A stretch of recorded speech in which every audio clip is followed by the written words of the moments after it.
Baiklah, terima kasih kami ucapkan kepada pemateri sebelumnya atau penyampai materi sebelumnya. Nah, sekarang kita masuki dengan mekanisme penyaluran dan penggunaan dan penatausahaan dari belanja tidak terduga terkait dengan penanganan COVID ya. Nah, mekanismenya seperti apa? Jadi kepala daerah nanti akan menetapkan surat keputusan tentang penggunaan belanja tidak terduga. Kemudian setelah dibuat surat keputusannya, maka kepala OPD yang berkait atau yang bersangkutan yang memang punya tugas untuk menyelenggarakan penanganan COVID ini, kalau seperti di tempat kami yaitu KPBD, Kantor Penanggulangan Bencana Daerah, kemudian Dinas Kesehatan, nanti akan membuat RKB namanya, rencana kebutuhan biaya. Di biaya apa yang dibuat, apa yang diperlukan dibuat di dalam RKB tersebut. Nah, kemudian RKB ini kemudian dilampirkan, dibuat surat permohonan, kemudian direview oleh inspektorat, kemudian surat pertanggungjawaban mutlak, SPT dan fakta integritas, dilampiri dokumen-dokumen ini, kemudian diajukan ke PPKD. Nah, PPKD itu pejabat penata keuangan daerah. Nah, setelah lengkap semua dokumen ini, maka bendahara PPKD akan menerbitkan SPP TU, surat permintaan bayar untuk TU, tambahan uang. Kemudian SPP TU ini akan diverifikasi, akan diperiksa oleh pejabat penata usaha keuangan PPKD. Jika sudah lengkap, maka akan diterbitkan namanya SPM, surat permintaan bayar TU, yang ditandatangani oleh PPKD atau kuasa PPKD. Kemudian setelah SPM ditandatangani, maka akan diteruskan untuk diterbitkan SP2D.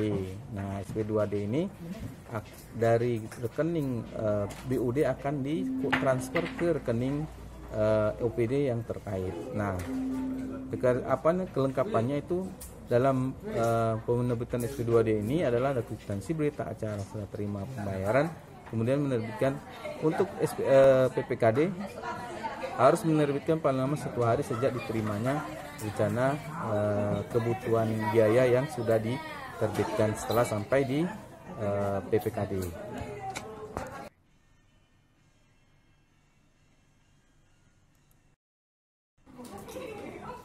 Kemudian untuk proses penyaluran sendiri, seperti yang sudah kami jelaskan tadi, UPD menyampaikan rencana kebutuhan anggaran, pencairan beserta surat permohonan belanja tidak terduga. Setelah lengkap hasil review, dilengkapi dengan dokumen seperti SPDM dan fakta integritas, maka disampaikan ke bendahara PPKD. Kemudian bendahara PPKD akan menerbitkan SPPTU. Nah, SPPTU itu akan diverifikasi, ditelaah kelengkapan. Kalau sudah lengkap, kalau tidak lengkap dia akan dibalikkan lagi ke OPD yang bersangkutan. Nah, kalau dia sudah lengkap, dia akan diterbitkan namanya SPM, surat perintah membayar. Surat perintah membayar ini akan ditandatangani oleh BUD dan akan diterbitkan namanya SP2D, surat pencairan dana, dan diteruskan ke bank. Nah, di bank ini akan diproses, dipindah bukukan dari rekening daerah ke rekening OPD yang mengajukan permohonan tersebut.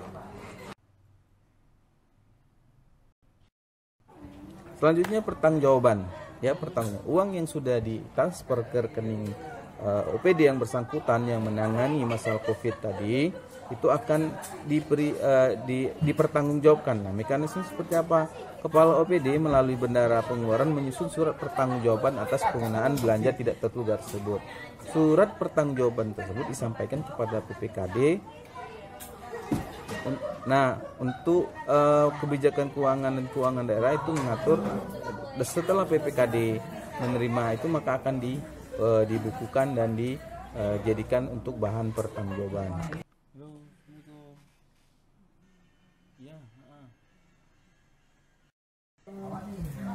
Baiklah, sebagai kesimpulan dari apa yang sudah kami bahas di depan, yang pertama adalah pemerintah pusat mengambil langkah pertama langkah dalam menanggulangi COVID ini. Yang pertama, langkah kebijakan diambil oleh negara mengenai kebijakan keuangan negara adalah mengatur kebijakan pendapatan, belanja, dan pembiayaan. Yang kedua, pemerintah mengadakan kebijakan stabilitas sistem keuangan yang meliputi untuk penanganan permasalahan keuangan yang membahayakan perekonomian atau stabilitas dalam keuangan negara. Kemudian pemerintah juga untuk hal tersebut membuat stimulus fiskal sebagai bentuk intervensi dalam stabilitas ekonomi. Selain bertujuan untuk penanganan kesehatan dan pemulihan ekonomi, stimulus juga diarahkan untuk mengatasi kesulitan ekonomi yang ekstrim melalui pengamanan jaringan sosial, social safety net bagi masyarakat dan yang berpendapatan rendah atau MBR.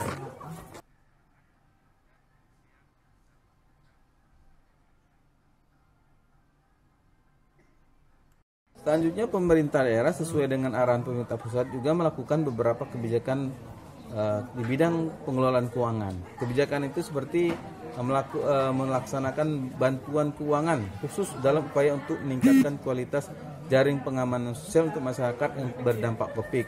Terus juga pemerintah memberikan beberapa jenis bantuan sosial kepada warga selama masa pandemik, yaitu seperti bantuan sosial tunai, bantuan program keluarga harapan, bantuan tunai dan bantuan langsung tunai dan dari dana desa.